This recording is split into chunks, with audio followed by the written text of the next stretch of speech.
In 2023, a social media influencer rented a private jet studio for $600 an hour.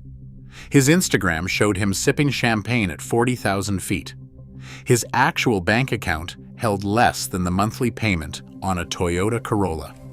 Across the Atlantic, Ingvar Kamprad, the founder of IKEA and one of the richest men in Europe, was driving the same Volvo he had owned since 1993. When asked why, he gave an answer that reveals more about real wealth than any finance book ever written. He said simply, "I don't see the point. This gap between looking rich and being rich is not a personality quirk reserved for eccentric billionaires. It is a deliberate, repeatable strategy, one that has quietly built more generational fortunes than every luxury spending habit combined. What appears to be frugality is actually armor. And the people who understand this are not just winning the money game. They are playing an entirely different sport." Here is the question most people never ask. If wealth is the goal, why would anyone who has achieved it pretend otherwise? The answer changes everything about how money actually works. Society decodes wealth through high-visibility markers, the brand of a watch, the badge on a car, or the zip code of an address.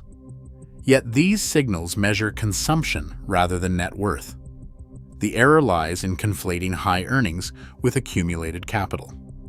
Consider an individual earning $200,000 who spends $195,000 to maintain an affluent image. Their net annual accumulation is $5,000. Compare this to someone earning $40,000 who saves that exact same amount. Their financial progress is identical, but the high earner is trapped by immense, mandatory overhead. This overhead is not an accidental habit. It is a structured, multi-billion-dollar commercial engine. Lending Club data from 2024 shows that 64% of Americans live paycheck to paycheck, a financial strain that directly funds three massive industries. First, luxury goods manufacturers sell the physical markers of status. Second, automotive leasing companies convert high-end vehicles into temporary monthly liabilities. Third, social media platforms monetize the aspirational content that encourages others to copy the lifestyle.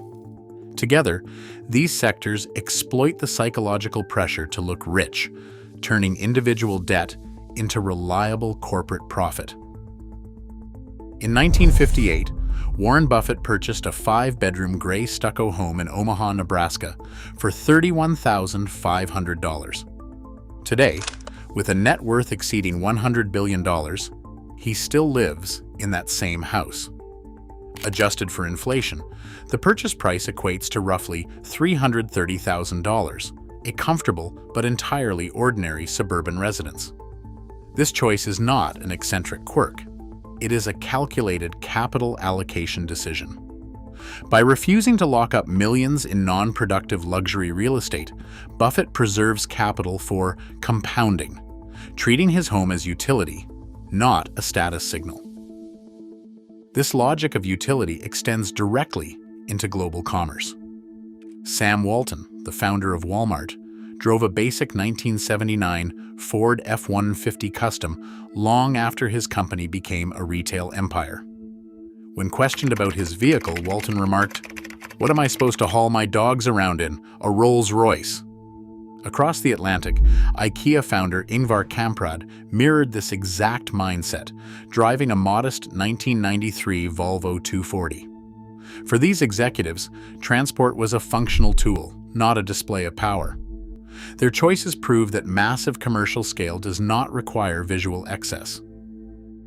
Chuck Feeney, the co-founder of duty-free shoppers, turned modesty into systematic concealment. Over his lifetime, Feeney quietly surrendered his entire fortune, transferring more than $8 billion to his Bermuda-registered foundation, Atlantic Philanthropies. He operated entirely outside the traditional billionaire publicity loop, refusing to cooperate with Forbes researchers and insisting on absolute anonymity. For Feeney, secrecy was a core operational requirement. His career reveals the exact threshold where stealth wealth evolves from personal taste into protective design. When capital reaches a certain scale, public exposure ceases to be an asset and becomes a structural liability. Public visibility turns net worth from a personal asset into a target for legal and financial predation. Once a fortune is exposed, it attracts a predatory network of opportunistic plaintiffs, aggressive divorce attorneys, and litigants seeking an inflated settlement. This pressure quickly penetrates the private sphere. Warren Buffett noted that public wealth generates a constant, overwhelming deluge of cash requests from acquaintances, distant relatives, and political campaigns, far more appeals than any individual can manage. Stealth acts as a practical shield, protecting time, attention, and capital from the accumulated costs of nonviolent extortion. This principle avoids extreme frugality, focusing instead on opportunity cost. Every dollar spent on outward status signaling is a dollar stripped from compounding. Consider the trade-off. Redirecting $500 a month into an asset returning 7% over 30 years compounds to roughly $1.2 million. While the visible signaler purchases temporary validation, the quiet accumulator buys time and autonomy. True wealth is measured by what is retained to compound in secret, trading visibility for financial velocity. Subscribe to the Wealth Files for investigations into money, real estate, and power. True wealth buys freedom, not status. In a visible world, silence remains the ultimate armor. Subscribe to the Wealth Files for investigations into money, real estate, and power.